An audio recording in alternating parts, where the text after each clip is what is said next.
Hey, welcome back everybody to Gecko Cove. My name is Bobby, and today we're going to be talking about eggs. Yes, not the kind you fry, but the kind that you raise up and hatch into some gorgeous babies, so stick around.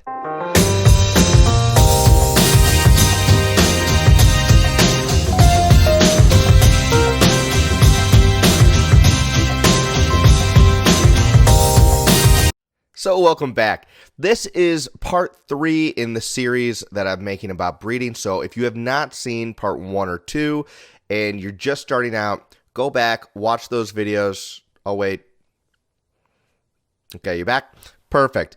Now, what I need you to do is if you like those videos or if you've already watched those videos and you're here on the third one, do me a big favor. Go down and do all that YouTube mumbo jumbo. Hit like, subscribe, and let's get into it. All right. So today we are going to be talking about eggs. How do we set up our enclosures to allow the females to lay the eggs? How do we kind of watch our geckos so that we know when they did lay? And how do we go and expose the eggs so that we can go and put them into some kind of container so that we can incubate them outside of the adult's enclosure? Now, I'm going to go over different options for these things, some pros, some cons. So if that sounds interesting, stick around and we're going to jump right in. All right, so you've selected your adults. You've gone and paired them together. They're getting along. You might have even seen them do the deed. All right. However, how long is it going to take between them actually fertilizing whatever's inside the female, the eggs, right, to her laying the eggs? Typically, with gargoyle geckos, that's going to be anywhere from about 30 to 40 days, I would say, for her to truly develop her eggs. And now, geckos have 2 different ovaries, and they, if fertilized properly, will have 2 eggs every single time. So it's a clutch of eggs. And what I recommend is even before you go and pair up your female, any female that's over, I would say, 25 to 30 grams, I want to go over what you should do to allow her to naturally dig and lay potential duds, because some females will lay duds before you even pair them with males, which is totally normal. If you've got a pet out there that, has never seen a male and it's a female, it's okay if they lay duds. It's actually very normal. So just give them that opportunity. It allows them to kind of develop naturally. If they're on paper towel with no areas to dig, sometimes they'll lay on the paper towel. They'll get resourceful, but I don't recommend it. I want to give my geckos an opportunity to go through those natural behaviors. So now let's say, though, we're back to where we have bred them and we're expecting them to lay eggs. So with that, there's a few different options out there, really 2 major options. One would be a lay box, which I've tried. And then what I do is actually I take their substrate and I mound it up into one corner, about probably 4 to 5 inches deep, and everywhere else is about 1 inch deep. So really, really kind of shallow, enough to hold humidity, but not enough for them to want to dig any bit, where they can actually lay eggs properly, where they're comfortable. So that allows me to predict where my females are going to lay, and I'll show you that in just a second. The more popular, I would say, option, and what you probably heard on YouTube, are lay boxes. And there's a lot of tutorials out there. I'll link a few in the notes here down below to some great tutorials on creating lay boxes. There's some fantastic breeders out there and entrepreneurs that are making gorgeous lay boxes. Goliath Reptiles and Insects. Hopefully I got his name right. He's awesome. So go ask Jay. He makes some amazing lay boxes. He 3D prints them, I believe, and they have a clear bottom, which is great. If you're in tubs or if you have lay boxes that have a clear bottom, or you're using one of those Tupperwares that have a clear bottom, what's nice about those is that when the female lays, a lot of the time they'll lay all the way at the bottom. Not always with gargoyles, more so with crested geckos. But you can kind of lift it up to see if you can see eggs.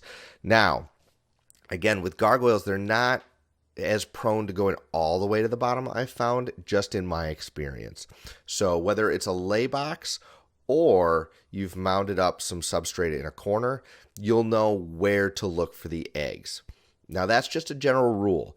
Can a gecko lay eggs anywhere in the enclosure? Absolutely. And sometimes they do, so just be prepared. And what I recommend is tracking each cycle. So after the very first set of duds or very first set of fertile eggs, track down the date that they were laid, put them in the incubator, and then I would say after about anywhere from 35 to 40 days is the minimum that I've seen for them to develop the next set of eggs.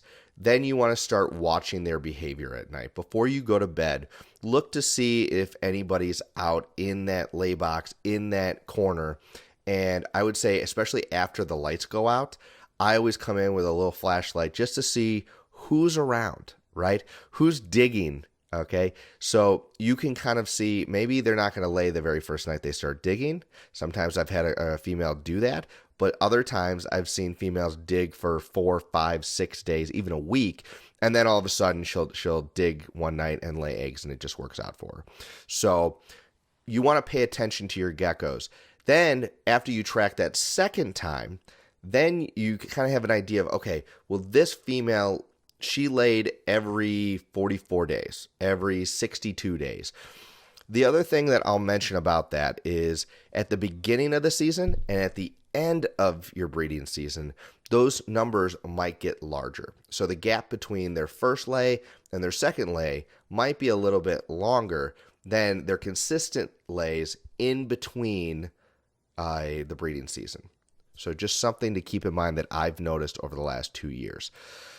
So let's back up for a second here and talk about the actual substrate that the female is going to be laying her eggs in. So whether that's, again, in the lay box or just in your enclosure in a corner. What I've seen out there are all different types of mediums. I've seen people use just straight sphagnum moss. I've seen people use cocoa fiber. I've seen people use cocoa chunk, peat moss, regular dirt. So kind of, whatever you're using for the enclosure, as long as it's not just straight paper towel, you can use that for a lay medium. Now, I'll tell you what I use. What I personally use is a mixture, and this is, again, in the entire enclosure, of peat moss and cocoa chunks. So Repti chips is what I use. I buy the big breeder bag, and that'll actually take care of all my enclosures all at once, the males and the females. And so I give them a little bit extra, but I add in the peat moss because it really does hold that humidity beautifully well. It's a little bit finer, but it's not dirt where everything's dirty and literally just covered in, potentially a bunch of random stuff. So that's what I like to use. I've used a mixture of cocoa chunk and cocoa core before. That dries out a little bit faster than the peat moss. Plus, they're all great mediums. They don't mold very easily. But use what works for you. Again, I've seen great success with people just using, wet sphagnum moss in their lay box.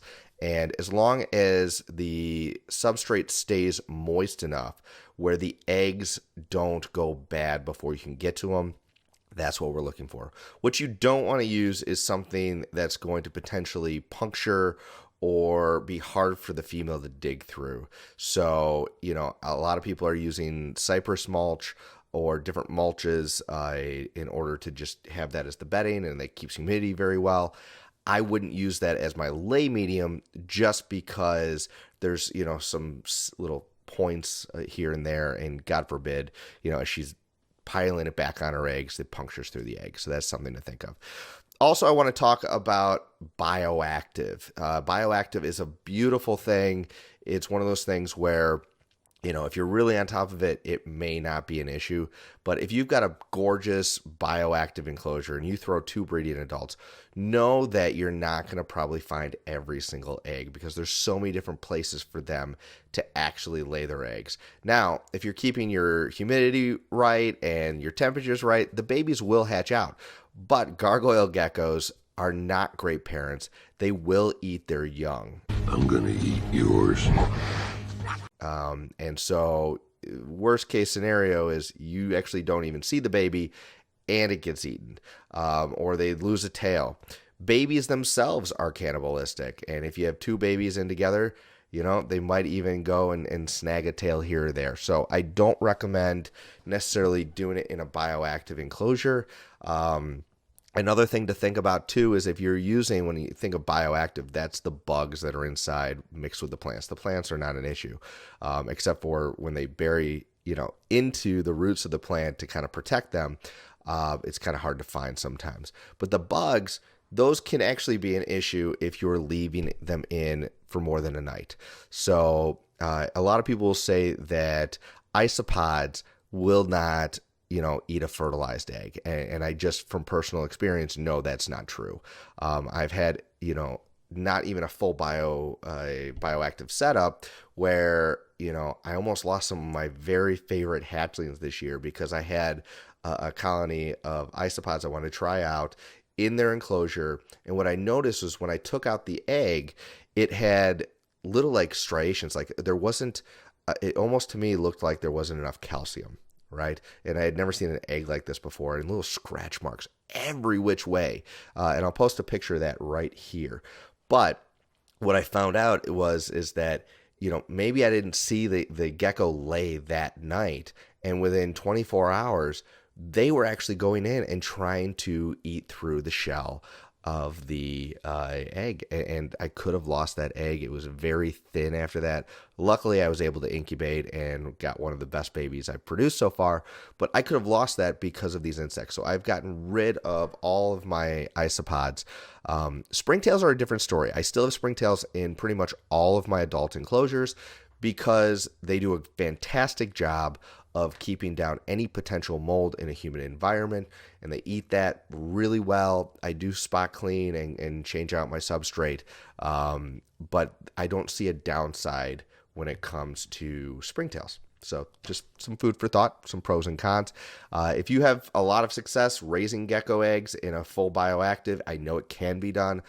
I just, when I'm spending this much time and effort trying to raise up these geckos and their babies, I want to have the highest yield when it comes to the eggs I'm producing. I want to have every opportunity to hatch out some gorgeous geckos. So it's something to think about. So now let me show you something kind of cool. Last night, I noticed that my girl, Bimini, was actually digging again. So I thought I'd take this opportunity to show you. I'm going to go into her enclosure right now and show you how I kind of brush away gently the substrate. And hopefully there's some eggs there that I can show you guys. So stay put. All right, so this is their setup. Just to give you a little walkthrough of their home. I've got, this is an 18-18-18 cube. I've got cork flats, I've got cork rounds, I've got hiding spaces, visual barriers, plants, and then the substrate here, like I said earlier, is the Repti chip, the cocoa chunk, and mixed with peat moss. So not that thick. You can see, probably about an inch, half of an inch. You can get down to the bottom. So that's everywhere throughout. Keeps the humidity in really nicely with this enclosure. But then everything's mounted up over here on this corner. When I come in at night, I walk around the corner, and usually if she's just here digging through, I know to go check the next day. So let's see if I get lucky here, okay? And I'm gonna go and kind of gently, what I wanna do is just kind of pull back gently. I don't wanna go and dig my fingers in or throw it all up. Use some common sense here, guys. And basically just see if I can start to see anything. And sometimes you get lucky and sometimes I see some white. I see some white, that's usually a good sign. So then, yeah, at this point, I just kind of peel things away. I see one egg. There's the second one. Look at that. So right there, beautiful clutch. I'm going to go and check them out now. But that's how you go and dig for eggs. Then we'll get them all set up in the incubator. So come on over with me. And after I make sure that they're fertile, I'll go and show you how I label them. And we'll talk about incubation. So the good news is that they are fertile. How you can tell, I'll post a picture right here. But basically, when you're going to candle the geckos, I actually use my phone, so that's why I'm not showing you guys right now. I turn on the flashlight, and then I'm going to put the egg right over the light that's shining. And if you see veins, and usually it's this bullseye, so this red circle, okay, which I'm showing you guys right now with a little red dot, that usually means that it's fertile. If it's completely yellow and see-through, that's a dud. There's no fertilization that has happened, and those you can just toss. So let me flip back around. I'll show you what it looks like now that I've labeled it and how I incubate them. So I have now labeled these. I just take a little Sharpie and I write the mom's name on them. So for Bimini, I just put BI. Sometimes I'll just put B, and I kind of alternate between just one letter and two. That way I know not only the mother, but I keep track. I take pictures of all my eggs, keep them in a spreadsheet. That way I know exactly when they were laid and who the parents are, and keep all the information straight. I have multiple cups with multiple eggs. As you can see, there's got some Calique babies. These are actually the newer ones because the other ones just hatched. These are the second set of eggs that she gave me this year, the third set. And so just keep it straight any which way that you see fit. I like these containers. I've done a little short video on them, but they're from Redline, not Redline Shipping, but I believe Redline Products. Maybe they're the same company, but I get them at my local reptile store. They've got 8 trays, and what's nice with animals that lay clutches, there's 4 different compartments of 2, easy math there. And yeah, so I keep them together. Basically, at the bottom, I use the Pangea Hatch Right. These also come with just kind of the water beads if you want to keep it, but anything that holds humidity really well, that's what you can put in the bottom. And then it's a floating tray up top so that your eggs are never in contact with that substrate and don't have any issues with mold or too much water where they swell too much and the gecko drowns. These I cannot recommend any higher. I mean, I've had 0 issues since using these, so I absolutely love it. You can use vermiculite. There's plenty of other videos that you can watch on YouTube that show you other ways to incubate, and basically just put the lid on, make sure that you follow the instructions for the substrate, and you are good to go. Now, you could just leave them on the counter as long as your room stays within 70 to 75 degrees, maybe dips down at night to in the high 80s, or not high 80s, taking that back, in the high 60s. Do not do the high 80s, by the way, with these geckos. You'll be fine basically at room temperature is what I'm saying. But what I did, and I'll link the video again down below, but I created using this Arctic cooler that I bought for fishing and then never used for fishing. I basically watched a tutorial on how to turn this into an incubator, and it's worked beautifully. So in here, I've got some Eve babies. I've got some Hawaii babies. The Eve babies are about to hatch, and actually the Hawaii babies are about a week after. So really excited for those. But all I did is I took a 6-quart tub, raised it off the bottom. I just have it sat in here. I put just a regular heat mat. I got this off Amazon. It's if I can zoom in here, BN Link heat pad, any heat tape, heat pad, as long as it is working well and doesn't have any electrical issues, will be just fine. Basically, you put that in there, and then you can see I've got the thermostat set up where the probe's down in here. The line just literally runs out there, and I can shut it, and then it is attached to my thermostat. All right, which you can set at any temperature you want within the range.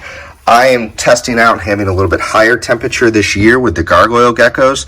I know there's a lot of controversy with higher temperatures with crested geckos for, poor head structure and things like that.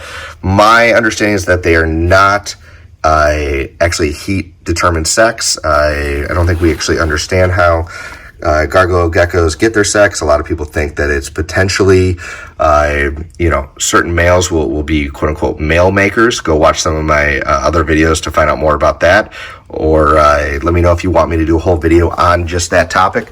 But I put them in there and I let them ride at 77 degrees, which is what I'm keeping them at right now. My geckos are hatching out around 70 days, give or take a few days. So very consistent. I'm noticing my babies are bigger. They're stronger than when I did just regular room temperature, but there's nothing wrong with room temperature. So that is how I go about setting up the eggs, collecting them, and then incubating them.